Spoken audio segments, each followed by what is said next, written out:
Hello everyone, and welcome to Future News Daily, where I bring you the latest advancements in technology, longevity, science, medicine, and AI.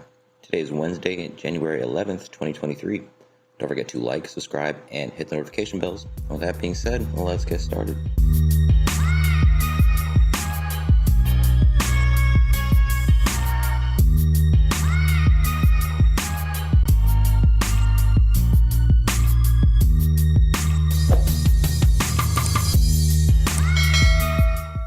So first up today, world's first artificial womb concept facility allows parents to pick their baby's traits. So this is just a video. So a lot of concepts like this, of course, have existed.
Facility which is powered entirely by renewable energy, they wanted to point out. I wonder how much energy it takes to run this thing. That is, of course, this is just a concept. There's nothing tangible about this, so this could be decades away or never even happen. But this shows people are working on it and working to make that a reality. So I'm not sure if that's something we want or not, but it's happening or trying to happen. Anyway, top one for today, not science fiction, a new method to move objects without contact. So this contactless manipulation method has potential applications in industries including robotics and manufacturing. A team of researchers at the University of Minnesota, Twin Cities, has uncovered a way to manipulate objects using ultrasound waves, paving the way for contactless movement in industries like manufacturing and robotics without the need for an internal power source. The findings have been published in the peer-reviewed journal Nature Communications. So while it's been demonstrated before that light and sound waves can manipulate objects, the objects have always been smaller than the wavelength of sound or light, or on the order of millimeters to nanometers, respectively. The University of Minnesota team has developed a method that can move larger objects using the principles of metamaterial physics. Metamaterials are materials that are artificially engineered to interact with waves, like light and sound. By placing a metamaterial pattern on the surface of an object, the researchers were able to use sound to steer it in a certain direction without physically touching it. Quote, "We have known for a while that waves and light and sound can manipulate objects. What sets our research apart is that we can manipulate and trap much bigger objects if we make their surface a metamaterial surface or a, quote, metasurface. When we place these tiny patterns on the surface of objects, we can basically reflect the sound in any direction we want, and in doing that, we can control the acoustic force that is extended on an object. And they have a quick demonstration of this right here. So this here is what is emitting on the right, the sound waves, and this is the material responding to it. And as soon as they turn it on, it gives this shift up. So very simplistic demonstration, of course, but you get what it's doing. Using this technique, the researchers can not only move an object forward, but also pull it forward on a source not too dissimilar from the tractor beam technology in science fiction stories like Star Trek. And of course, this is a method that has been postulated was used to actually build the pyramids. Of course, they were using, plausibly, this technology that they had in the video, just on a massive, obviously massive scale. We have the technology here, it's just, it needs to be scaled up. So there aren't any mystical things, no laws of physics that need to be rewritten for that theory to be proven. So anyway, quote, contactless manipulation is a hot area of research in optics and electromagnetism, but this research proposes another method for contactless actuation that offers advantages that other methods may not have, said Matthew Stein, first author on the paper and a graduate student in the University of Minnesota Department of Medical Engineering. Quote continues, also outside of the applications that this research enables, expanding upon our knowledge of physics is just a very exciting thing to do in general. While the study is more a demonstration of the concept, the researchers aim to test out higher frequencies of waves and different materials and object sizes in the future. Ends with a quote, in a lot of fields of science and engineering, robotics especially, there is the need to move things to transfer a signal into some sort of controlled motion. Often, this is done through physical tethers or having to carry some source of energy to be able to perform a task.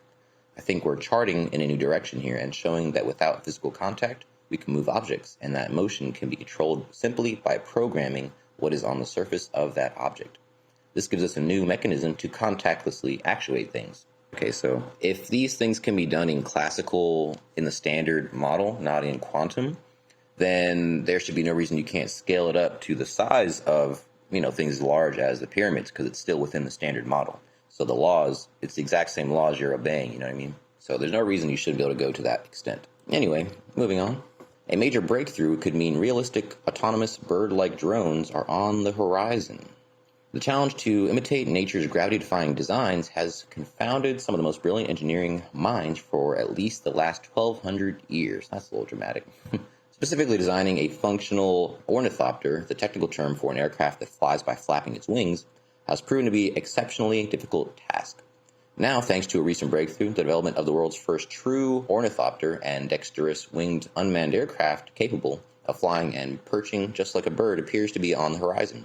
Researchers working with the European Union-funded Griffin project recently demonstrated the ability of an ornithopter to fly, land, and perch on a tree branch using a talon-like claw system, all autonomously without any additional in-flight input from a remote user. The achievement marks the first time a large-scale autonomous ornithopter has been able to perform this incredibly complicated maneuver. According to the Griffin project, this recent breakthrough will pave the way for flapping wing robots to perform a number of real-world applications, including long-range observational and logistics missions. So for at least 1,000 years, humans have been trying to pull this off. One of the oldest recorded attempts at winged flight was purportedly performed by a 9th century scholar and inventor of the magnifying glass, Abbas ibn Firnas. Never heard of him. According to the Algerian history Ahmed Mohammed al-Khari, Firnas, quote, covered himself with feathers, attached a couple of wings to his body, and based on the testimony of several trustworthy witnesses, quote unquote, flew a considerable distance as if he was a bird. I don't believe that one bit. Concerning it came to light 700 years after Firnas' death, Muhammad al-Makkari's account is somewhat dubious. However, given humanity's predisposition towards innovation, it is safe to assume there have been countless attempts to imitate avian flight for thousands, if not tens of thousands, of years. In 1485, while studying the flight of birds, Leonardo da Vinci realized that humans were too heavy and not strong enough to fly using wings attached to the arms. Instead, Da Vinci sketched out a device that used hand levers, pulleys, and foot pedals to flap a large set of wings in what is arguably the first recorded example of an ornithopter design. By the late 19th century and early 20th century, several aerospace engineers successfully tried to develop crude flapping wing aircraft using various means such as rubber bands, springs, steam, or compressed air. In 2010, the University of Toronto Institute for Aerospace Studies human-powered and tow-launched ornithopter, the Snowbird, showed off its ability to successfully stay aloft for almost 20 seconds and travel a distance of 476 feet. Not exactly the kind of numbers to threaten putting the Boeing 737 or the Black Hawk out of a job, however. The Snowbird presently holds the world record for a crude ornithopter, and that's, 12, 13 years old now? Quite a long article. I'll cut that a little bit short, but you kind of get the idea. So they're kind of laying out, of course, the progression of this technology. And we are hitting, again, that exponential trend, like this whole channel is based on, that you're seeing these things. Of course, it was, maybe 10, or not even 10. This is 1,000, 1,200 years in the making. And in the past 10, 20 years, we've really hit that stride. Okay, 10 years from now, or you could even say just by the end of the decade, 7 years, 8 years. It's that trend where it's past 100 years of progression is akin to the next 10 years. That compression, that is how much is going to be changing. So anyway, the last one I have for you guys today, gene therapy to induce epigenetic reprogramming. So it might be possible to induce partial reprogramming in living people. Kind of actually similar to the artificial womb programming people who are not born yet. This is programming born people. So kind of the two sides to that. So the researchers begin the study with a discussion of the known problems of aging. They bring up the difference between lifespan and health span, and they note that much research in this field still involves waiting for whole organisms to die. They also bring up partial reprogramming, which involves using the Yamanaka factors, OSKM, to rejuvenate cells back to a more youthful state. So the Yamanaka factors and partial cellular reprogramming, in regard to that, Doctors Takahashi and Yamanaka showed that they could use OCT4, SOX2, KLF4, and CMYC to reprogram cells back to pluripotent embryonic stem cells. While this discovery showed that cellular identity and aging could be reset with just 4 reprogramming factors, it causes cells to forget their functions and organs. However, exposure to reprogramming factors for just long enough can reverse the age of a cell without erasing its identity. So kind of hitting that Goldilocks point for there. This is the basis of partial cellular reprogramming.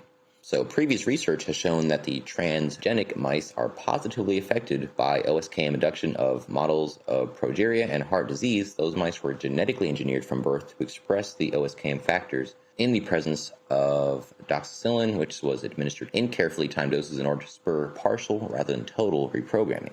So they were just laying out the process of how they got the partial reprogramming rather than total, and the results that ensued. So, of course, this is quite technical, a little over my knowledge basis, but I'll try to make some sense of this. Other benefits were visible at the epigenetic level. The genetically modified mice had significantly less age acceleration according to the lifespan Uber clock, an epigenetic clock trained on these tissues. A related experiment on human keratinocytes showed similar benefits with a substantially reduced predicted age. The researchers noted that there were no seriously significant side effects in any of the treated animals, such as keratomas, which can occur with uncontrolled OSK expression, etc., etc. In conclusion, the study was relatively brief and simple compared to most studies of its kind, but the results are clear and easy to interpret. This research shows that OSK induction can be used to increase the lifespan of living animals even if they are already very old. It is clear that the author's biotechnology company, Rejuvenate Bio, wants to pursue this potentially groundbreaking approach in human beings in a way that satisfies the FDA. Only clinical trials will be able to determine if lifespan, frailty, and epigenetic metrics can truly be improved. Hopefully the next step will be a human trial. It sounds like that's what they're trying to go for. They have pretty hard-hitting evidence with no side effects as long as you get it in that right point of not being a total reprogramming. So very good. Of course, that is the last article I have for you today. Don't forget, this video is for educational purposes only. I will never recommend any investments, associate your time or money, attempt to contact you on any other platform, or own any rights to the information within this content. With that being said, thanks for tuning in, and I will see you in the next one.